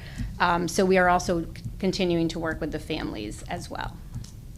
And our vision of the graduate, we found the last couple of years, like we had the posters up and we talked about it, but we really want to weave it in more seamlessly to like everyday life. So we have our morning announcements and we always try to weave something in that has to do with one of the attributes. We're starting on Friday to have our monthly town meetings where we'll bring the whole school community together, and that's going to be a focus there as well. And then I did, Sarah, see that you asked about family engagement. So that is something I noticed on our surveys in the spring, that parents were asking. They wanted to be more involved. They wanted to have more opportunities to just feel part of that belonging at Gildersleeve. So that's something that we talked about at our very first staff meeting. We are in October, on October 11th, anyone's invited to come join us, but we're doing a fall festival where we're inviting parents to come in and asking for, community volunteers. I actually just talked to Dylan and Kate Lawson today too about maybe having some of the high school kids down to man some of those stations. So that's one thing we're going to try to do, to try to pick a couple events during the year. I feel like with COVID, maybe some of those opportunities for families to come in stopped. But we would really love to get families feeling welcome and not just coming once a year for open house or just at conference time. So we want to continue to work on that, and working with PTO. Our president, Darcy Parmalee, has also committed to that too. We want to find ways to get families involved. And then our new one is really restorative practices. That's not really anything that we had done so far at Gildersleeve, and that was a big thing when I met with all the teams last year when I was starting to take over. What was one of the things they would like to see, and they really felt like we needed to have something in place for behaviors, how we can handle certain situations just more aligned, and that making sure that parents were knowing what was happening if there was an issue, that there was some kind of follow through. So we created a few things so far. We kind of have a matrix set up about what needs to come to the office, what should be handled in the classroom, what are times that I'm going to need to get involved and contact parents. So we're kind of setting the stage for all of that. We have these new think sheets. I just had 2 kids that were punching in the lunch line at 2nd grade today, so they came and had lunch with me, but filled out these little think sheets just about, what could you do next time, and how are you feeling when that happened, and what are we going to do to make it right? And they really did such a great job. So they were like my little experiment today, but we're continuing to work on that as well. And then finally, with our operations, the PDEC plan, I know Laurel just mentioned that. That obviously is a big undertaking for not just me, but for the teachers as well. Eric's coming to a staff meeting tomorrow to talk it through with the staff to see if they have any questions after his big overview at the beginning of the school year. And then I'll start to set up my one-on-one meetings with teachers, and we'll start to set up their goals and getting out into the classrooms to do my observations. And then my last thing really kind of had to do, Mike touched on it with his kids, his students moving up to Brownstone, but it's interesting being Gildersleeve because Valley View kids will potentially be coming to Gildersleeve, Gildersleeve kids up to Brownstone. So if this consolidation does happen, we're going to need to really be meeting, the 3 of us, whether it's budget things or just figuring out how this is all going to happen. So I think that's going to be another big area of focus as well. And that's it. Questions? I have 2 questions. Okay. Let's see if I can answer one of them at least. Yeah. Well, Okay. just in general, this is a big initiative. It's great. Yeah. Funding. Are there any overall costs involved in any of this, other than the whole school budget? But specifically to some of the programming that you're trying to do, or some of the information that you're trying to share out to families. Is there any funding involved that we should be aware of going forward? As far as the consolidation, that piece of it? No. Not that. No, just in general, all of the initiatives that you have here. Oh, yeah. No, I think most of them are, the interreading, our pilot, that is going to be a financial, if we end up buying into that reading program, that will be a big piece. But most of the other things are not really, they're more, labor hours and teachers and everyone being committed to it. But no, I don't really see anything that would be a financial piece. Okay. And then the last question are some components of this being shared with parents? Because discipline, restorative discipline programs, all of those things are probably new to some people. Yeah. How are we going to share this information out, the parts that would involve students and parents? Yeah, absolutely. So we did have open house last week. So some of that, some of these things we did mention and we did talk about, and the teachers did within their classroom too. But we are doing our weekly newsletter and our Gildersleeve Connection. So that's a great point to make sure that we're giving parents, any of this information as well. So that's probably the biggest way that we're communicating. right now, but we have the parent square now too. So if there's any little blurbs that we need to send out to the entire, all the families, we can do that as well. Yeah. Tracy, can I ask you a question? Sure. The Safe School Committee, at first I thought maybe that was Gildersleeve's version of the Climate Committee, but now I'm Yes. understanding the Climate Committee is a separate committee that you already have established. Well, we did, but now it is. You are We're, combining like, them. merging. So the yes. Safe School Committee is the new and updated version of the Climate Yes, Committee. correct. That is Okay. true. Yes. Gotcha. Yeah. Thank Mhm. you. Yeah. I'm gonna, yeah, okay, that's helpful. Okay. I'm gonna also reference, since Ryan is not here to talk about Valley Oh, Views, yeah. that I believe in he referenced separate Climate Committee and Culture Committee as too. two separate committees. Okay. And so when I was thinking about two new committees there, and I was imagining a Safe School Committee that was distinct from a Climate Committee, or not. Yeah, maybe that- I guess I'm just curious about scheduling. I'm envisioning teachers are having to participate in all of these committees, and so I'm wondering how that's fitting in with Right. the That flow. is kind of why we had last year we had a climate committee and we also had an attendance committee, but we kind of found we were having some of the same discussions and it was some of the same people too. Yeah. So this year we decided to just merge so that it is just one meeting. There is a lot under that umbrella, so I have to say that is true, but I think we'll take it like a month at a time. There might be like more of a focus on one thing 1 month and another, and then the attendance is going to have to be all the time and all year, so that's going to continue to, that'll be ongoing. Okay. Yeah. All right, thank you. Yeah. I just had kind of a curiosity more or less, Sure. and there's probably reasons for this, but regarding the absenteeism. Yeah. I noticed that there's a common thread in some of it, but all three schools had a different approach on their action steps. Is that purposeful, or would we benefit from having a standardized approach? Yeah, I think that is part of it too, though. We are finding that with the three of us, I think the three elementary schools have been kind of doing their own things a lot of the times, but I think now this year we're gonna try to make more of an effort to have more in common. I do think it's a little different with the ages of our kids. Sometimes, there might be some things that would be more unique, but, that was a charge, from. Yeah, I think when you hear Eric's presentation next week, you'll hear about the district is standardizing, and a lot of it starts with, how we collect comment codes, when we collect attendance, how we're recording them in Power School. But I will be honest, we learned a lot from Gildersleeve and the work of Sam Starr last year about some of the things that they've done that really worked. And so, it's neat that we sort of have, we're small, but we still have three schools that become seed beds of innovation, and then from them we take best practices for the district. So, Tracy mentioned, I see Gildersleeve as one of the real success stories because, there was some passionate work that happened there to get kids to come to school, right, Tracy? I mean, Yeah. No, you guys did amazing. We learned Yeah. from that. So, I think when you hear Eric, you'll start to see, yes, some of the things like how we're collecting data, how we're recording it, and then we're going to start to standardize some of those approaches. But in some cases, they look different. Tracy said, for some of our students, getting to school isn't always their choice, right? So what you're doing and how you're encouraging students in kindergarten, grade 1, grade 2 to be in school might look different than how it looks 6th grade, middle school, or high school, where some of those might be more student-based decisions about getting to school. So there will definitely, you'll see some common approaches, but then they might be differentiated based on the developmental level of the kids. And we want our schools, just like at Gildersleeve, to pilot and try different things so that we're having, in some cases, a potpourri of best practices to choose from. And really, Tracy, I think that, again, what I saw you and Sam and Ryan do last year at Gildersleeve was a model, was inspiring. Yeah, that's great. No. I have a question. I'm wondering about the open choice family engagement. I think that's a great idea. Yeah.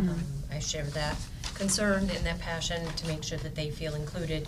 So I'm wondering if you have started that, working with the open choice coordinator, and if you have any plans yet for in and out of school opportunities? Yeah, I think that last year, actually, Joe Sandovineer and I went to an open choice family engagement. It was sponsored, around open choice. So we did get some ideas from there. I think we were hoping for more.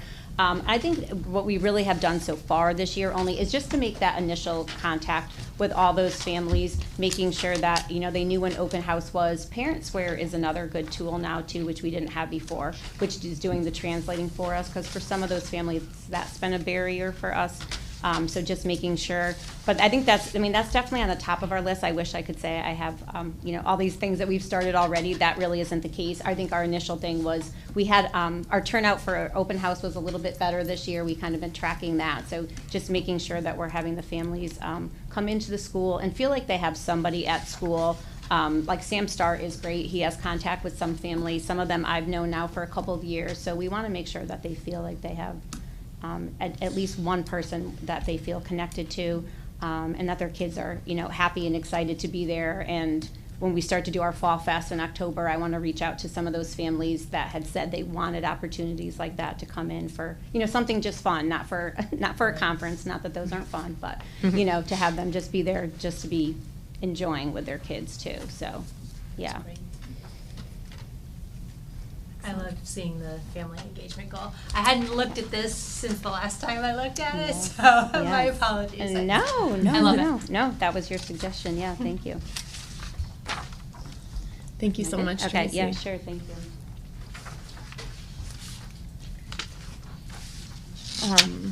Charles, how did you want us to handle the Valley View? Well, did you want to just? Maybe we'll just see if Ryan, ask Ryan to come next week and share questions with her. Should we just put that one on hold? Yeah, put that on hold. Okay. All right. All right, well, thank you both so much for walking us through those. Before we move on from the taco frameworks, did anybody have any kind of general thoughts or questions about this? Are we comfortable knowing that we will look at the rest of them at our next meeting?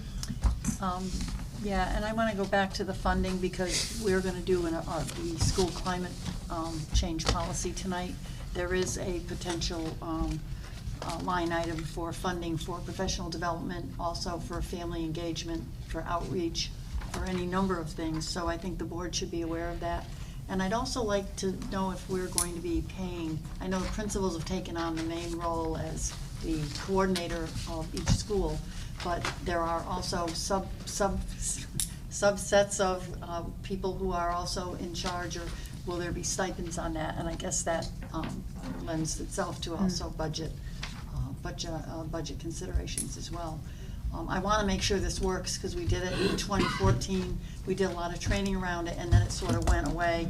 And then the legislature brought it back, and it's really a very robust way to combine climate and culture, which is so important, building relationships in schools and with our stakeholders, with parents and with the community. So I really want to see this work. I'd like to see the hierarchy of who's who in each school, and parents should know who they can contact when kids are bullied or when there's an issue or whatever as well. So I'd like to see a hierarchy of who's who in the scheme of things. And then money for this to really work in a positive way. Food for thought. Yep. Yeah, All lots right. of food for thought. Anything else on taco plans before we move on to policy? Nope. All right. Item D, Board of Ed policy. This is a first reading on policy 5131.914, which is the school climate policy. This is the CABE model policy that we have in front of us, and this is the suggestion from the policy committee was to rip and replace our old climate policy with the new. So I'm gonna let Charles, Meg, Sure. Yeah. walk So us through. we got this. If you'll notice here that this isn't required yet. It's not required until July 2025. But we're getting there. Yeah. If you read the cover memo, we've had this now for almost 2 years. Right? I think the policy committee started looking at this this time last year, right? And we were saying, look, we got time. We want to do this right. Let's work with the building principals. We're looking at the C in the TACO framework clearly lines up with this. So we took some time, and I met with the leadership team this summer. We talked about this. We reflected on this in the context of the C in the TACO, And I think it's the feeling of our leadership team now that even though this isn't required until July 2025, I think we're ready to go. Like, I think you see in that, the talk of the school climate plans and the committees and the surveys and things, we're ready to do it now. But I do like that the policy says we shall do it by July 1, 2025. So when we adopted this policy now, we're going, like, we're doing this, and we're going to be compliant with the policy, but we will absolutely then be ready to be compliant with the law on July 1, 2025. So, I appreciated that the policy committee was like, yep, Charles, take your time, do it right, work with your team, get it done, so that when we adopt the policy, it's always bad practice to adopt a policy that you're not ready to implement. We are ready, assuming that this passes muster and we'll get through the second reading and it passes, we'll be compliant with the policy now. But then the big thing is that we would have to do this anyway to be compliant with the law. So it's a mandated policy. We would have to do it anyway. We're sort of ahead of the game, and it's going to give us time to play this and roll it out this year, so that by next year, when it's state law, we're good to go. Well, this is extensive too, and we can't wait till July of next year to start rolling this out. This is a good year to get the tweaks out and to change or to adapt or whatever. So I think this is a good start. Yeah, Are there questions or thoughts or concerns about the proposed policy? So this replaces the policy that is right now on our books when we go to second reading. This kind of follows on from your question earlier, Meg, because there's the culture committee specialist in the policy. Is that a stipended role? Not yet. Right now, the district school climate specialist would be Sarah, and the building school climate specialists are the principals. Yeah. Now, we may have to talk about, stipends for teachers who are on these committees, or if there are different roles that become teacher responsibilities. But again, I think that what's nice is that we can have this year to pilot this, see how much time it is, see how intensive it is, and certainly we would engage with whichever collective bargaining unit feels like this might be worthy of a stipend consideration. Yeah, okay, yeah, thank you. And then the other question I had was how you anticipate the board and the public would be updated on achieving the goals and outcomes, like the goals of the culture committees and outcomes of annual surveys, and is that something that we would want to consider including in the policy, that this is how we do that? There are surveys in the policy that are done, I believe, twice a year. But dissemination of the results is what I'm curious about. Yeah, so I think we have two vehicles for that now. One would be, as you adopt these as your goals, so too have the principals adopted them as their goals, and so too are they then my goals, right? So you would hear about our progress toward those as I meet with the principals for their mid-year conferences. They'd be giving me update mid-year data reports, anecdotal, qualitative, quantitative feedback.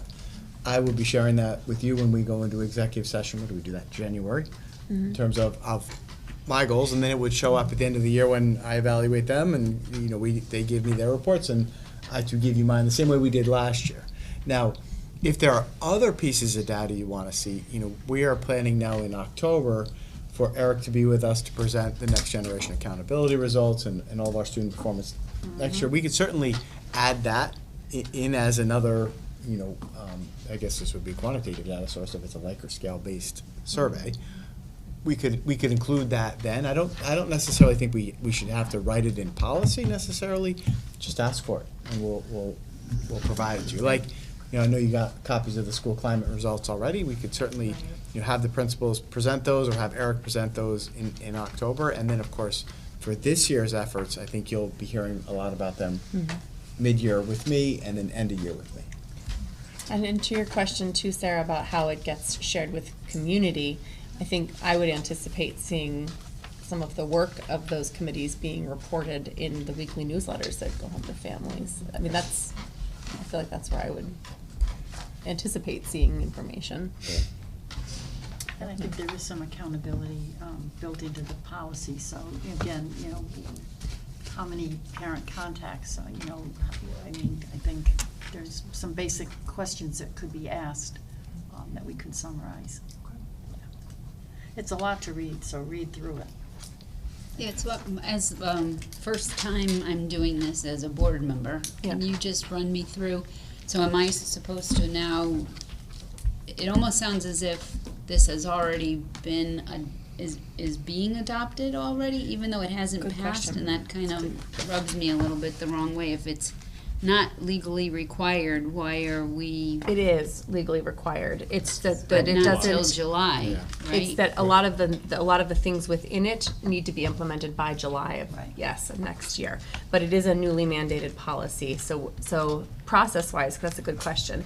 The policy committee has done work over as Charles mentioned, over the last year to read through the CABE recommended policy as well as what we currently have on board, and the policy committee felt comfortable making the recommendation to the full board that this model policy does what it needs to do for us. It updates the definitions, that ours were a little bit outdated and not comprehensive, and it does what it needs to do in terms of the legal mandate to us to have a district climate specialist as well as climate specialists at each of our schools.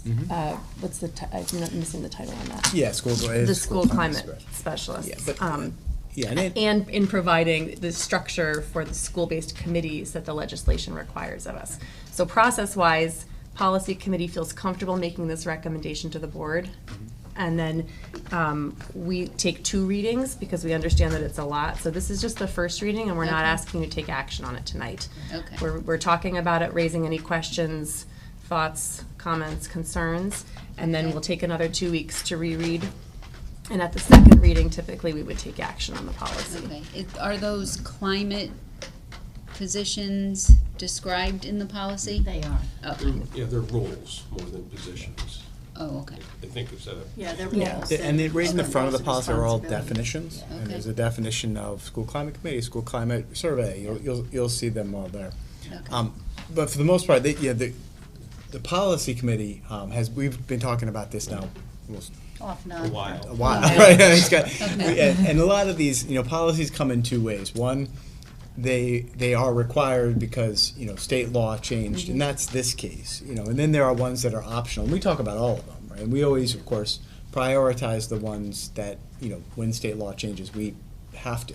I mean, But I guess my angst is that if it hasn't passed, and it's not planning on passing. No, it has Oh, it passed. has. No, it's- No, So when you Okay, look so at the it top has there and it passed. says a mandated policy, it's Okay. because the legislation has changed the expectation for districts. And so we are responding to that, making the necessary changes. The only point that Charles was making is that certain pieces of this have an implementation deadline date. So they must be in place That's what it by is. It's a July. It is a deadline And date. they gave districts a couple of years in this case to implement, which is, by the way, The way to do it. appreciated Yeah. than the correct way to do it, because some things come to us very suddenly and like, Yeah. hey, you have 4 months, good luck. Okay. 30-minute So lunches we a week appreciated before school having a starts. couple of years to work on getting the pieces in place for our leadership team to meet over the summer in their retreat and talk about what this could look like in Portland. Very good. It's kind of a tooling up Yeah. towards the goal Yeah. of Okay. starting.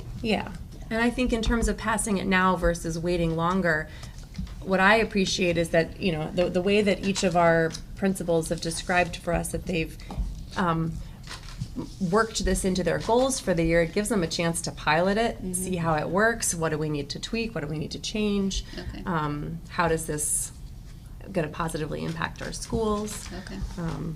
So, does that sort of answer the Yes, process? yes, Yeah. thank you. And I will just say too, since this is new for you, 95% of the time when we talk about policy, we do take 2 readings. That's the way our bylaws are. Okay. Every now and again, something comes along where we're in a little more of a hurry to get it through because of mandate from the state, and we might ask to waive the second reading and take action on it. But usually, it's very rare that happens. We want to be deliberative. Because I think I've also seen at the CABE meeting that I attended, they're talking about the cell phone policy. Mhm. And I don't think that's passed yet, correct? And that's not part of this climate? Okay, very good. That's a another perfect whole- example. That's another Yeah, whole that's conversation. Right. There is a Title IX policy, though, that was supposed to be implemented and approved by August the 1st, and that is gonna come to us And that we may waive the reading on that because we need to be compliant with Title IX. And those changes were just released mid-August. So that's an example, we'll be looking, yeah. the policy committee's been working on the Title IX piece, on the climate piece. We are continuing to consider cell phones that have not made a recommendation to the board on that yet because we're not ready to. Okay. So that's just all kind of part of the process. Yeah. Which would have been interesting, I mean, because over the summer, we were wondering if we would have to, right? I mean, there was Yeah. talk out of the governor's office and legislature and state board of education that they might have said cell phones are banned, right? And but they didn't. They came out with a position paper rather than a mandate, which then gives our policy committee time to be deliberate. Discuss. Yes. We're not responding to a mandate. It's and to Laurel's point, it's sometimes mandates are helpful, but not always. No. With this policy, a year and a half long runway is good. I think is appreciated. And this is huge. I mean, when you read it, you'll Yeah. see it's a lot Okay. to implement. And there's a lot of definitions in here, and the board is also required to be part of be part of this. This is not just for the schools or for the administrators. This is ours as well. There's a code of conduct that, board members should sign. There's a bunch of things in here that relate to us, so. Okay. Are there any other questions or thoughts about the policy? Are we good with that as a first read to revisit in 2 weeks? Yep. All right. Excellent. And just, I'll throw this out there too, that Angela, as you reread before next time, and for everybody, if you do have questions, I know that Charles always appreciates when you send them his way, so that Okay. he's prepared to answer them. Very good. Okay, the next item I can be quick about. This is an appointment to the curriculum committee. Tricia was kind enough to print out our committee assignments, and as you all remember, we've had a vacancy on our curriculum committee, but we're taking a pause over the summer. We would like to be full. And I'm excited that we have been able to work out our schedules so that we can bring Angela on board. So I just wanted to let you all know that I'm officially appointing Angela as the third member of the curriculum committee, and we're excited to welcome you to the work. So we're exchanging emails about nailing down our next committee meeting date, but it will either be, if I'm remembering correctly, October 10th or October 16th. So we're nailing that down, but that's all I have on that. We can also delete the school facility study committee down below as a liaison, that's ended. Yes. That will come back. You're talking about the land and building use committee. Yeah, no, I guess I have an old Oh, copy yeah, here. it says land Did and you building get use an old committee. copy? I printed it No, out from. that's been on there. It's on the bottom. From the Liaison. Oh, that's funny. It's the liaison. Yeah, you're right. We can clean that up, Tricia. I can give that to you. I only put them one. I don't go back and look at them again. Got a couple old, funny version. All right, we'll get that cleaned up. But thanks for that, Dave. All right, so thank you, Angela, for stepping up. The next two items, the memorandum of understanding with our municipal employees union independent local 506 collective bargaining unit for transportation coordinator stipend, as well as the MOU with the CEA Portland collective bargaining unit for stipends. Both of those items are to be discussed in executive session. We do not have any old business this evening to attend to, so we're going to move along to our committee reports. And we'll start with curriculum. Kim, did you want to fill us in? Yes, thank you. We met last week and we had Jessica Hoffman and Julie McGarry from the Yale Center for Emotional Intelligence. Came and did a great presentation regarding having the high school level participate in a pilot study of the curriculum. And what's really unique about this opportunity is that it is training the staff at the high school level to use a social emotional curriculum, where when typically you go through this training, it's pre-K through grade 12 together. So what'll be nice is that they can really focus on the high school level, which we know is a very unique population. So we'll be talking more about the possibility of participating in that study. Free materials, free access to supports. It sounds like a great opportunity. And this is for this is the ruler curriculum that Yale puts out that's been really successful in K-8, and they've, it sounds like, very much revamped their high school curriculum over the last bunch of years. So Kate was excited to bring this to us, and is asking us to consider this. Yeah, no, that is exciting. And the curriculum committee's recommendation is for this to next go to policy, because any participation in a study is guided by board policy. So those two individuals from Yale will be joining us potentially at a future policy meeting to talk about how that works with our current board policy. I think we had a policy, I think there might be a policy on the books because we had someone We do do have mindset, one. so Yeah. there is one. Yes. So we thought, we agreed within curriculum that seemed like the right process, that we would pass this to policy next and let policy make the recommendation to the board. Awesome. Good. All right. Yeah, thanks. Policy.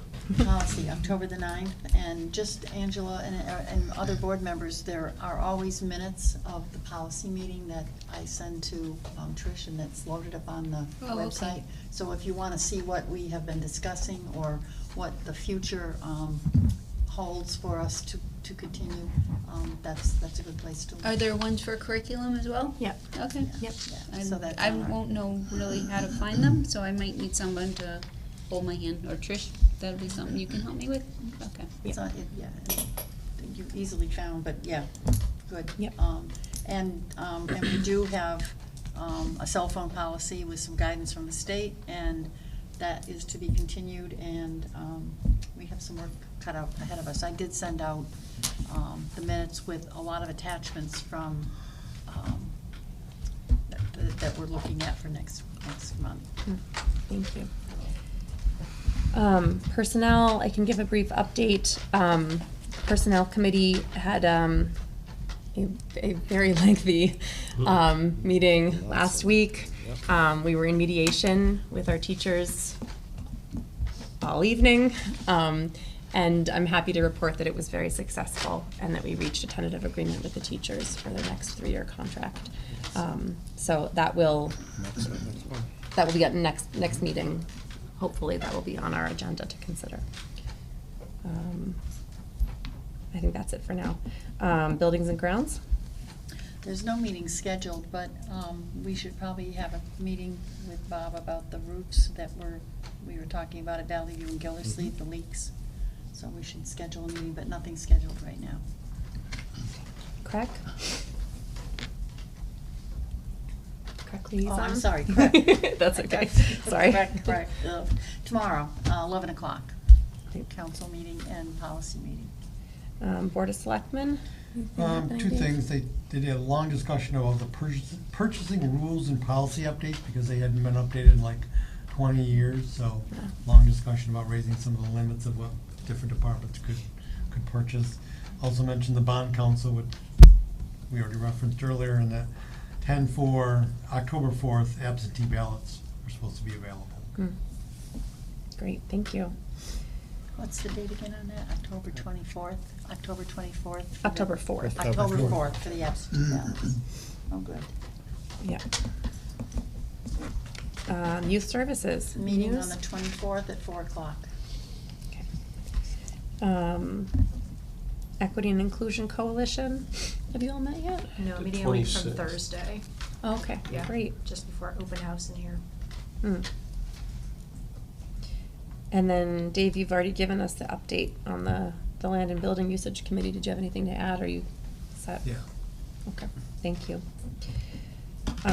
This is our final audience of citizens. Is there anyone, there's no one with us in person. Is there anyone online who wishes to address the board? Okay, all right. Board of Education member comments. I'll start over here. Angela, did you have anything?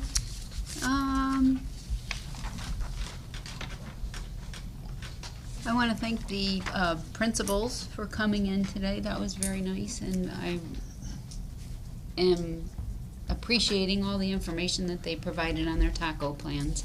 Yeah. I do I was a little sketchy about some of the absentee data that they were, or the lack of data that are in those goals. But it sounded to me like Eric would be pursuing that or getting that information to us of how they'll be measuring that going forward. Because I think that's a key component to telling whether we're being successful in these programs, is to see what types of data impacts we will have. So And we're gonna have, I think it's the first meeting in October? Hopefully it's the second, Oh, because we've got second, 5 yeah. more taco frames to get through. Right. So hopefully it'll be the second meeting in October. At that meeting in October, Eric will be here, and it'll go over all, you'll see SBAC, SAT, chronic absenteeism, graduation rates, subgroup performance data. You'll be inundated. get ready That's for good. a data Okay. tsunami. Yeah, I look forward to that. I look forward to next Thursday, coming to buy a mum and a candle. I think that'll be fun. Is there any way the two of you go through your updates very quickly, that we can get your notes? I mean, I know you probably pull them together right before the meeting, or is there any way that we can get them in with Tricia's? I'm sure we could figure, I mean, I write my script out on a Google Doc, so I Okay. can always share it, but. I think that might be helpful, because you Yeah. go through them pretty quickly, and there's a lot of good information in there that I would like to look back at. Yeah, we could figure something out. Okay. The hiking club sounds fun, It's and very I fun. look forward to seeing what the dates are for those, my dog especially. And I look forward to reading the special education report in more detail. I did skim through it, but I wasn't sure that how much I would get out of it, since I don't really have a special education background. But I will go through it in more detail since you suggested that.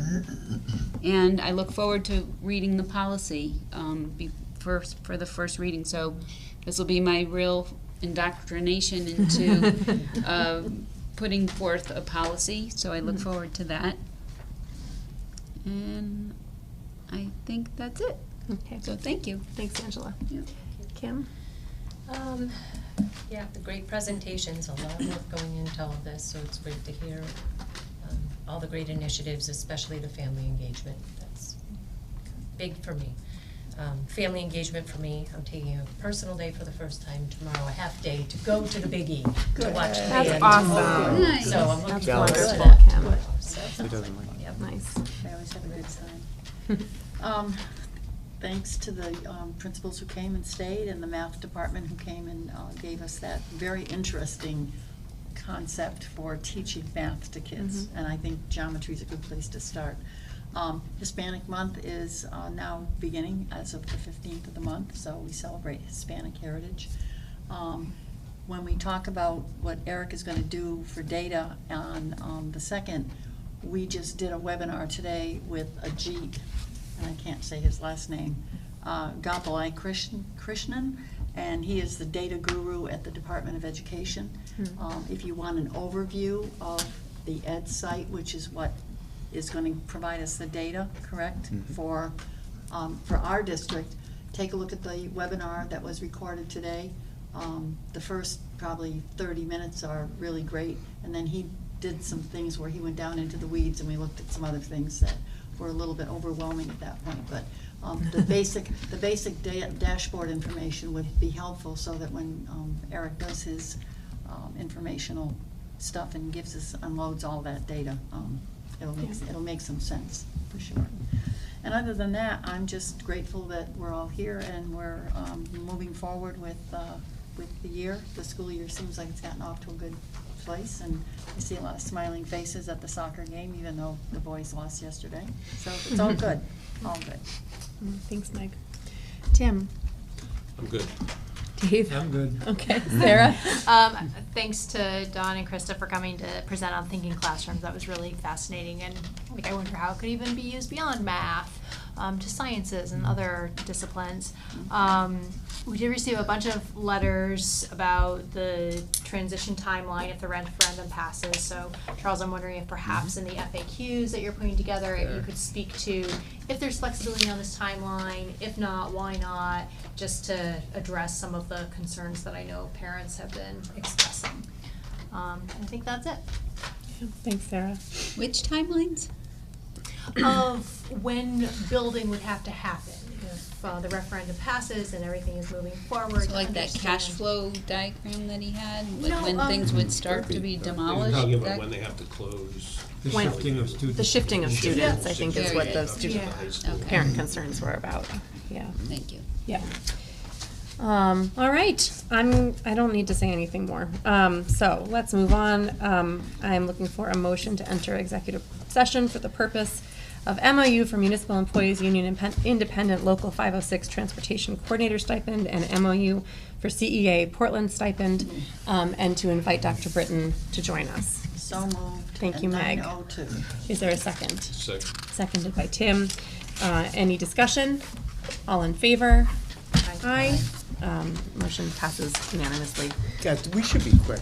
Are you guys heading out now? I mean, you can just go in the room over here.